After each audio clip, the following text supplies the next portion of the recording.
How Ian's doing? I am going to review Earthbound, but this game is so good and I can never do this game justice.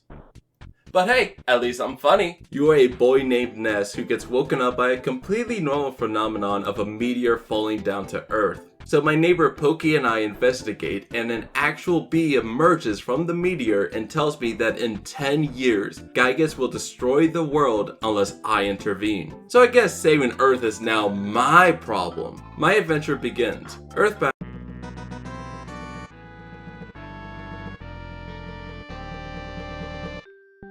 That's gonna get annoying fast. Earthbound, like Mother 1, is an RPG set somewhere in America where I fight crows, dogs, and gang members. Immediately, the biggest difference between this game and its predecessor is the fact that there are no more random encounters. Every enemy is on the overworld and cannot fight you unless you run into them. Thank God! The cool thing is that if you sneak up to an enemy, the battle star will be green and you get an advantage. But the enemy can also sneak up on you. I need to seek 8 sanctuaries to channel my power with the earth, and one of them just happens to be in the town I'm in now, Onnit. In Onnit, the police can't do anything about the actual gang in the town. But they can lock out the shack that I need to go through to get to my first sanctuary. So I guess the gang is now my problem. A 10-year-old was able to beat up a gang when the police couldn't. How, you ask? Magic. PSI is just like any magic in any other RPG. There's damage ones and then there's healing ones. So I make it to my first sanctuary with a Bigfoot footprint, and just like in Mother 1, a melody plays. With my job and Onnit done, I want to leave, so I ask the police to take down the barrier. And they beat the crap out of me. It's because I did your job, huh, you pig? No, it's because you're a 10-year-old child. I get to Tucson and learn of a girl who is really famous around town for her psychic abilities and the fact that she was kidnapped. Her name is Paula and I have been appearing in her dreams. So I guess her kidnapping is now my problem. Turns out she got kidnapped by an actual cult. Like an actual cult. But it's not their fault. There's an evil Mani Mani statue that caused the leader to go mad with power and hypnotize the whole town. But the cult leader wasn't the one who kidnapped Paula. No, it was Pokey, the fat neighbor kid. Oh, maybe the cult leader hypnotized him like he did with the rest of the town. Nope, Pokey's just evil. He decided to kidnap Paula as a human sacrifice. I saved Paula, she joins my team, and I managed to find my second sanctuary, Lillipop Steps. With the help of the Beatles, but they actually make good music, I make my way to Threed. Everything is fine except for the fact that there are zombies and a prostitute tricked me into getting into a cage. They somehow keep doing this. The story needs to continue. I take over as an orphan named Jeff who found a monkey that can summon the Loch Ness Monster to help me get to Dr. Andonuts, my father. Why did you abandon me, Dad? Why'd you make me an orphan? Son, that was a boarding school. You never loved me! I take a UFO to where I'm trapped and Jeff joins my team. I decided that Threed was just too weird for me. I wanted something normal. So I went to the Saturn Village, which wasn't any better. I get kinda lost when the Saturn tells me that the next dungeon is behind the waterfall and the password is stand there for 3 minutes. What kind of a password is stand there for 3 minutes? Or do they actually expect me to do it? Oh god, they expect me to do it. After waiting, I get into the next dungeon and face off against one of the hardest bosses. Belch, an actual pile of vomit. Ew, that's disgusting. Why would they make a boss that's a pile of vomit? Sir, there's a boss that's a pile of shit. I get to the next sanctuary, Milky Well, and move on to Fourside. Fourside is a bustling city with beautiful infrastructure, a great mall, and Paula gets kidnapped again. She is really good at doing that, and who was behind the kidnapping? Pokey, of course. Man, I'm getting really tired of you, Pokey. You think you're evil? Why don't you call me when you team up with the embodiment of evil?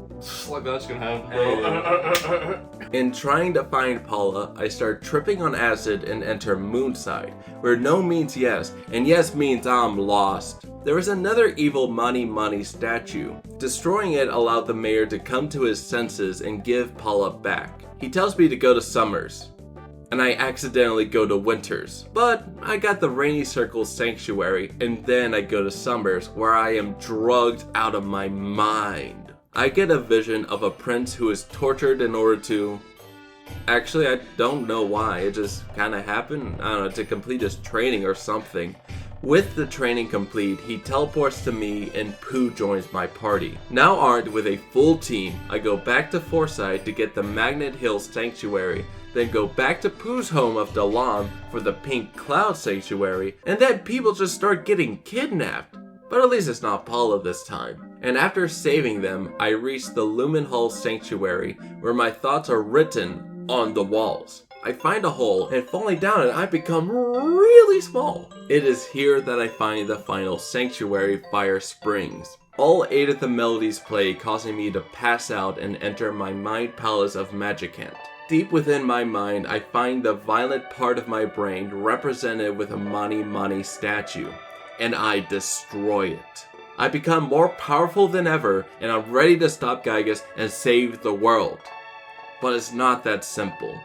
I need to travel to the past, but Dr. Andonut says that no living thing can go back, so he needs to kill us and transfer our souls to robots. There is no guarantee that our souls will come back. It's a sacrifice that nobody would take. But Ness and his friends decide that the safety of the universe is worth more than their own lives. Now a robot, I go through the cave of the past when I start walking on intestines. I find the Devil's Machine and Pokey. He did it! He actually did it! He teamed up with the embodiment of evil! Well, you see, Zach, the embodiment of evil is actually just an abstract concept of humanity reflecting on the natures that... It is literally right in front of us! Oh, that. Pokey turns off the Devil's Machine, revealing Gygus' true form. It is terrifying just to look at it, and you can never grasp the true form of his attacks. Nothing works on him, you can never kill him, it seems as though evil will come out on top. So what can you do but pray? You pray that someone out there hears you. Everyone you've met on your journey hears you and prays for your safety. Each prayer makes Gygus become more and more unstable until your prayer doesn't reach anybody, except for the one person who matters.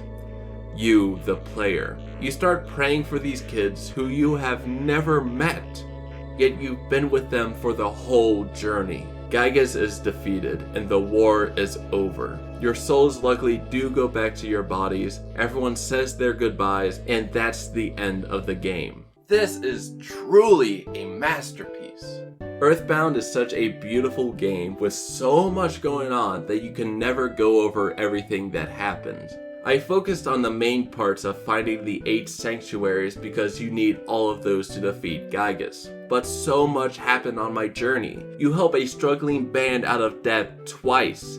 You go to the mines that the kids yearn for. You defeat zombies by laying down zombie paper that traps them. So why didn't I talk about those? Because YouTube cares about audience retention, and I was afraid I would bore you with details. It is such a lovely game. And it's just the first game, but now with better graphics. It's not note per note the same as Mother 1, but you are a boy who has magical powers going on a journey to find 8 melody sanctuaries and defeat Gygus. Again, like the first game, it's mostly about the journey. There's not really a plot to follow. The only difference between the 2 games is that Mother 1 sucked because of the random encounters, and Earthbound fixed it, but had to sacrifice your ability to run. Ness and the gang just walk so slow, and the world is so big that I want to explore it all, but it gets so tedious just walking around all the time. This game is beloved by basically everyone who played it and has become a cult classic. And when I say cult, I mean it. There's no way you can tell me this is normal. The game mechanics work so well. I've stated before about the sneak system, but there's more. When you defeat a boss in a dungeon, you no longer have to fight the enemies in said dungeon. They try to avoid you. Then there's the biggest mechanic, and it's that your health rolls down. This might just seem like a cool design, but it's much bigger than that, because your health doesn't automatically go down from the damage you took. It gradually goes down. This means if you take mortal damage, you have time to heal the person before they die. I'm bleeding out, Zach. Zach, this hurts. Zach, please. Please, Zach, please. Hurry up. Give me a minute. I think this is a health book. The aesthetic of this game is so beautiful. Most RPGs just have some knights in the medieval time with a castle and dragons, but here, you're just some random kid in the 90s killing crows with a baseball bat. That doesn't mean the game stays tame, far from it. But it's nice to see something different. The music is spectacular. Every town has their own song that fits every one of them so well. You get haunting themes to upbeat and energetic to downright horrifying. It's the ending that is the best part for me. Just Gygas' fight alone with how much interpretation there is. With Gygas, you can see an image of a fetus, so fans have speculated that it could be Ness as a fetus, and you're destroying the evil part within him. But if that's the case, then why did Ness have to destroy the evil part of himself in Magicant? I don't agree with this theory. I think it is just what it is. You're destroying the embodiment of evil, and it's the fact that you can't kill him. You try everything you can, your most powerful attacks, every bomb you have, nothing will ever defeat evil except faith. It could be faith in God, faith in your friends, faith in the random strangers you meet on your journey to defeat the embodiment of evil, because if you have faith, you're never alone. When you have faith, you have a friendship that will never end. The first game teaches you about motherly love, most likely the first love you'll receive as a human being. And now Earthbound teaches you about the next love you'll have, friendship. It takes courage and wisdom to go through life. You might as well not do it alone and get friends. Earthbound is such a great game, and I know I can never do this game justice. But I believe everyone should at least try Earthbound.